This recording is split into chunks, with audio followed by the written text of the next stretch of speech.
Hey guys, this is Camberley Woods from CamberleyWoods.com and welcome to my daily Facebook Live show where I teach online entrepreneurs how to grow their business and to have fun while doing it.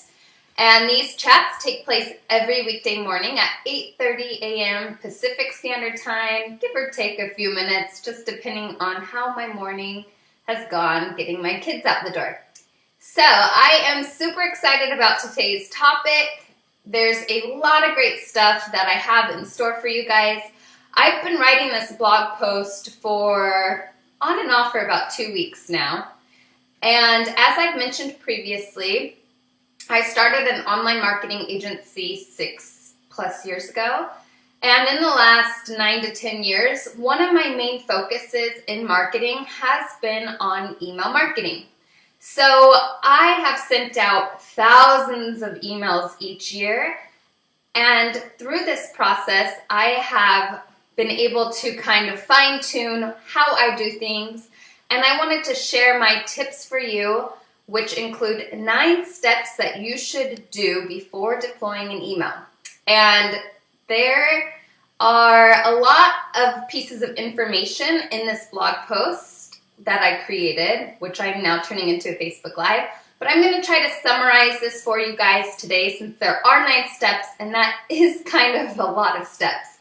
And if you would like to head on over to CamberleyWoods.com, you can check out the full blog post there. I also have a download, which is a little checklist for you guys.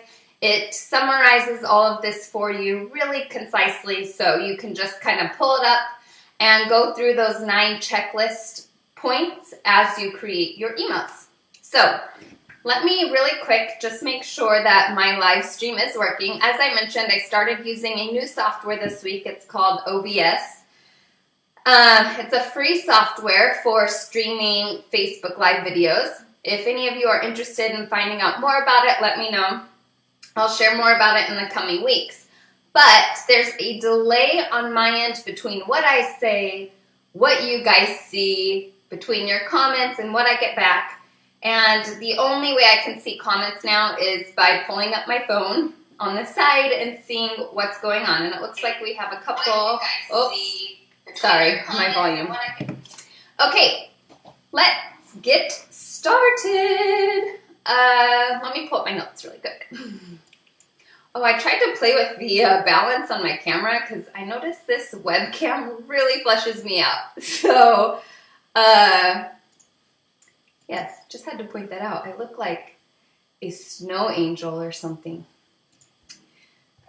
Okay, 9 things to do before deploying your emails. The first thing that you need to do is you need to determine the goal of your email and keep it as simple as possible. You want to focus on one goal. Is it to drive awareness to your Facebook page and to drive up your likes on that page? Is it to get video views? Is it to get registrations for an event? What is your goal? You want to identify one goal for each email because you need to keep it as simple as possible. If you start asking or trying to accomplish too many goals in one email, then you are going to be scattered all over the place and it's not going to be as effective. So step 1, identify your goal and keep it simple. Then the second thing you want to do is figure out who your target audience is. I know I love to talk about the ideal customer, and I'm talking about them again. But this is a really critical point in each email deploy because you have to create an offer that resonates with your ideal customer. So sit down, figure out who your ideal customer is. If you haven't, I will direct you to a podcast done by Amy Porterfield and Jasmine. I'll drop a link in the chat after this video. It's a great exercise they take you through in identifying your customer. If you have already identified your ideal customers, you might want to consider maybe doing an email blast to a subset of your ideal customer. So let's pull out my health food analogy. What you want to do is, let's say you are a health food store. You could send an email to your entire in-house list, Or you can choose a subset and say, I'm just going to send an email to people who have expressed interest in vegetarian recipes or vegetarian diet information. And so you create a subset of your vegetarians and send them an email. Got it? Okay, so that was step 2, identifying your target audience. Is it all of your ideal customers, everyone on your list, or a subset? Then step 3 is to figure out your call to action. And your call to action goes hand in hand with your email goal. So the email goal is, what do you want to get out of it as a company or a brand? But the call to action is what you're going to ask your reader to do in your email. And again, you want to stick with one call to action for each email. Sometimes I'll have 2 in mind, where at the bottom I'll just say, hey, just a reminder, I'm on Facebook Live. So there are times when you could add in kind of a second link to something, but for the most part, stick with one call to action, because the average online attention span is just over 8 seconds. I'm going to give you the stat. It's 8.25 seconds, which that's not a lot of time to capture people's attention. So you need to make sure you're only asking one call to action, one action you want that reader to take. Okay, then the 4th one is you need to sit down and write your awesome email. So make sure this is valuable content for your reader. Make sure your copy is witty and creative so that they'll actually want to scroll down and read through the whole thing. So sit down, write that email out. Then step number 5 is deciding your email from name. This is an important piece of the email that some people forget. You are going to be able to personalize your brand more when you use the name of either yourself or another employee at your company. But when you just say eSocial Strategies, for example, that's my marketing agency, if my from name was eSocial Strategies, that doesn't seem very personal, right? But if I use Camberley Woods, now I'm able to get more personal, connect with readers easier. So consider that from name. You can even do some A/B split testing on it if that's something you want to test out. Then the next step after this, step number 6, is to write your email subject line. Someone who does a great job of this is Neil Patel, who is my marketing crush. I mentioned him in my blog post today.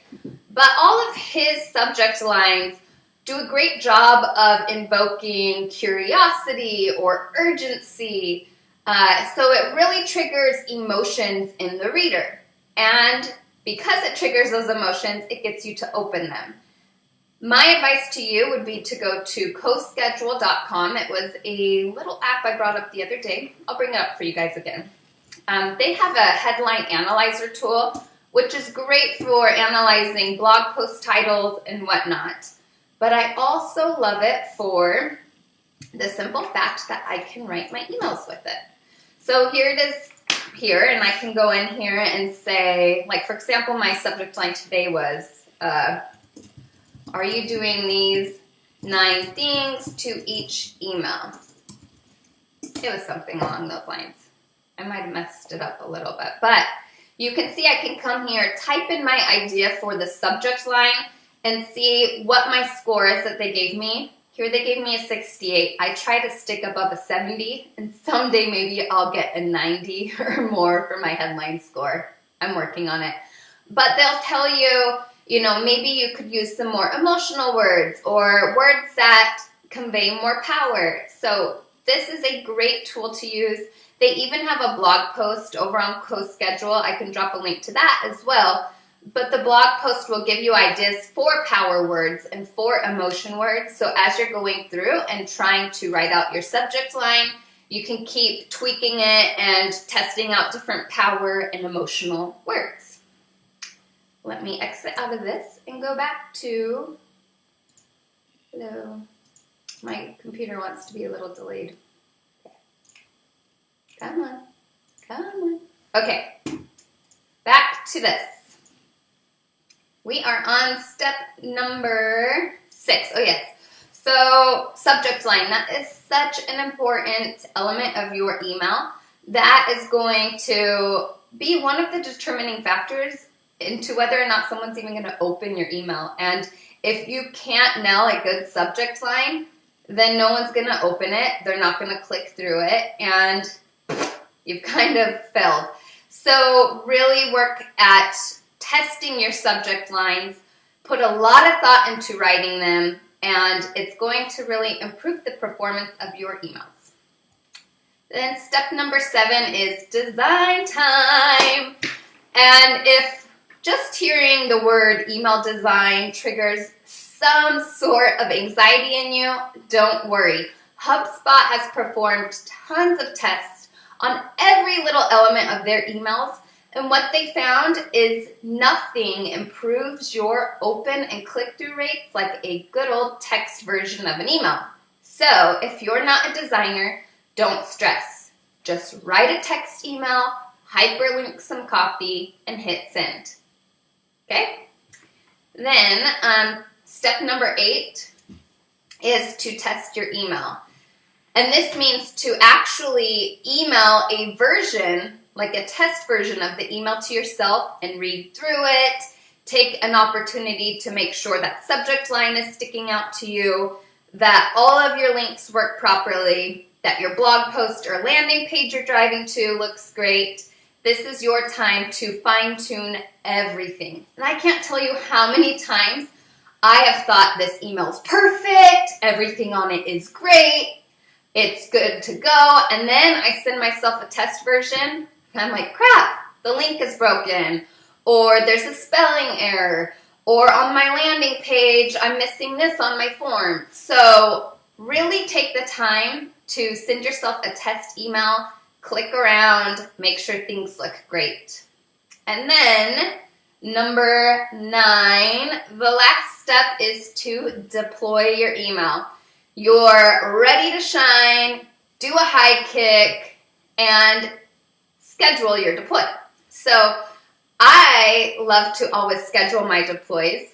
I don't like to just deploy them immediately, and I think it's more of a comfort thing. I don't know if any of you do this as well, but I like to at least deploy it or schedule it to deploy 15 minutes in the future or even longer. Maybe I'm scheduling it to deploy the next day or something. But if I can at least give myself that 15-minute like wiggle room, it allows me to make any little tweaks. If I notice after I schedule it to deploy that maybe I'm missing a comma or that my subject line, had an issue with it, that 15 minutes gives me that chance to go back into the email, make any final tweaks again. So it's just a little extra padding I work into my email deploys. So instead of deploying immediately, I recommend scheduling to deploy, even if it's 10 or 15 minutes into the future. So those are my tips for you today. I have 9 tips I covered today. Like I'd mentioned, I published a blog post on this over at camberleywoods.com today, and there is a free download with it. It's a checklist which really summarizes all of these steps I took you through today. So head on over there, check out the download and the blog post, and while you're there, sign up for my weekly email, which I send every Thursday, just like I did this morning. So it's great to be with you guys here today. Let me just check in to see if we've had any comments. Sorry, I need to turn off this volume. Okay, let's see. And the only way... Whoops. Sorry. Tech issues. On the side, it seems... So, okay, great. I will see you guys back here tomorrow morning at 8:30 Pacific Standard Time, and I have a great message for you on happiness. So, I'll see you then. Bye.